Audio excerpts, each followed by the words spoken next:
This is the History of Algeria podcast. Each week on Mondays, we'll be updating new information about the history of Algeria.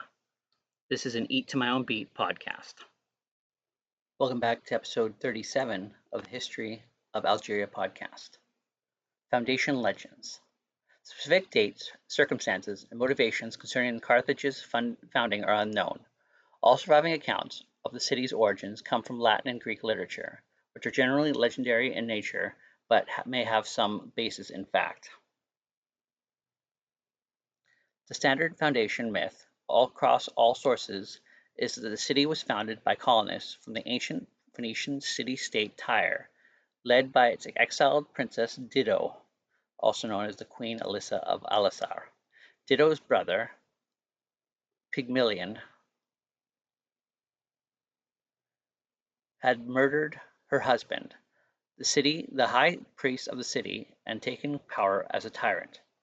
Dido and her allies escaped his reign and established Carthage, which became a prosperous city under her rule as queen.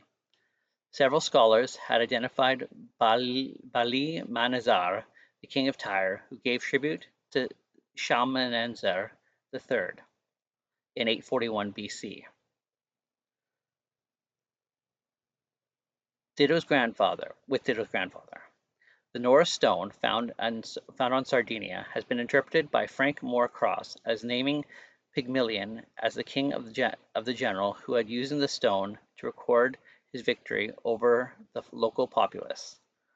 On paleographic grounds, the stone is dated to the 9th century BC. If Cross's interpretation is correct, this presents inscriptional evidence substaining the existence of the 9th century BC king of Tyre named Pygmalion. The Roman historian Justin, writing in the 2nd century AD, provides an account of the city's founding based on the earlier work of Trogus. Princess Dido is the daughter of King Belus II of Tyre, who upon his death bequeathed this throne jointly to her and her brother Pygmalion. After cheating his sister out of the share of the political power, Pygmalion murders her husband, Acerbras, also known as Sychaeus, the king priest Melkart, whose wealth and power he covets. Before her tyrannical brother can take her late husband's wealth, Dido immediately flees with her followers to establish a new city abroad. Upon landing in North Africa, she is greeted by the local Berber chieftain, Larbas, who promises to cede as much land as he could be covered by a single ox hide.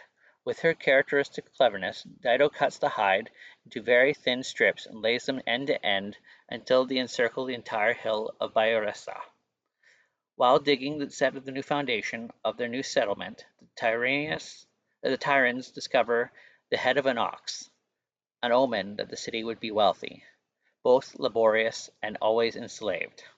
In response, they move to the site of the city elsewhere, where the head of the horse is found, which is a Phoenician culture is a symbol of courage and conquest. The horse foretells where Dido's new city would rise, becoming the emblem of Carthage, derived from the Phoenician Carthadaste, meaning new city. The city's wealth and prosperity attracts both Phoenicians from nearby Utica and the indigenous Libyans, whose king Larbas now seeks Dido's hand in marriage. Threatened with war should she refuse, and also loyal to the memory of the deceased husband, the queen orders a funeral pyre to be built, where she commits suicide by stabbing herself with a sword. She is therefore worshipped as a goddess by the people of Carthage, who are described as brave in battle and prone to the cruel religious ceremony of human sacrifice, even of children, whenever they seek divine relief from troubles of any kind. Virgil's epic poem, the Aeneid, written over a century after the Third Punic War, tells the mythical story of Trojan hero Aeneas and his journey towards the founding Rome, inexorably trying to force the founding myths and ultimate fates of both Rome and Carthage.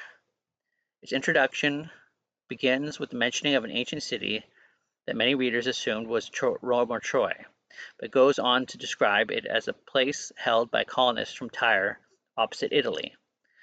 A city of great wealth and ruthless in the pursuit of war. Its name was Carthage, and Juno is said to have loved it more than any other place. But she had heard that there were arising from the blood of Troy a race of men who in days to come would overthrow the Tyrrhenian citadel and sack the land of Libya.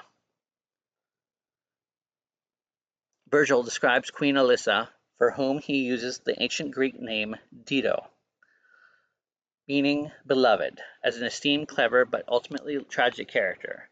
As in other legends, the impetus for her escape and the tyrannical brother Pygmalion, whose secret murder of her husband was revealed to her in a dream.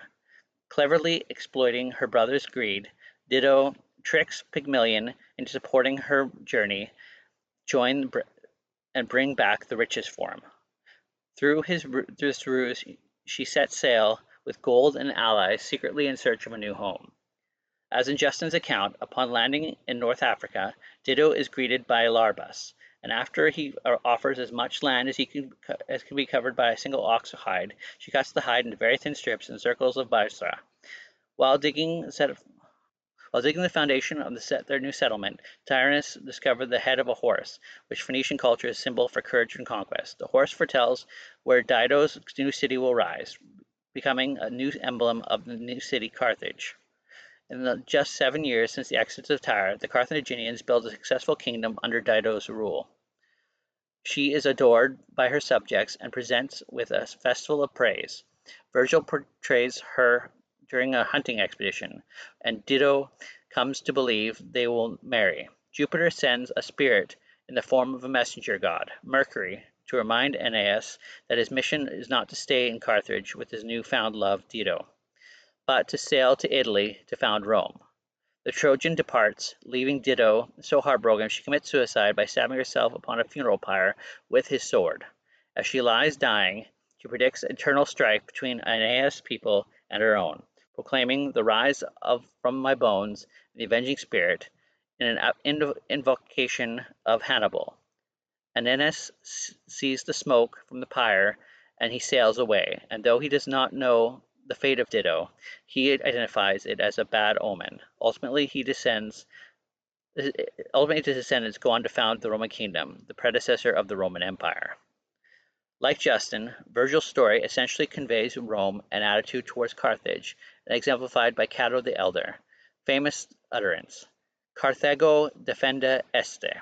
Carthage must be destroyed. In essence, Rome and Carthage were fated for conflict. Aeneas chose Rome over Dido, eliciting her dying curse upon the Roman descendants, and thus providing a mythical, fantastical backdrop for a century of bitter conflict between Rome and Carthage. These stories typify Roman attitude towards Carthage, a level of grudging respect and acknowledgement of their bravery, prosperity, and even their city's seniority to Rome, along the derision of their cruelty, divisiveness, and descendants, and exemplified by the practice of human sacrifice. Thank you for listening to the History of Algeria podcast. Please check back every Monday at noon Pacific time for a new episode. Also available on YouTube and wherever you get your podcast. Check us out at www.eatmyownbeat.com.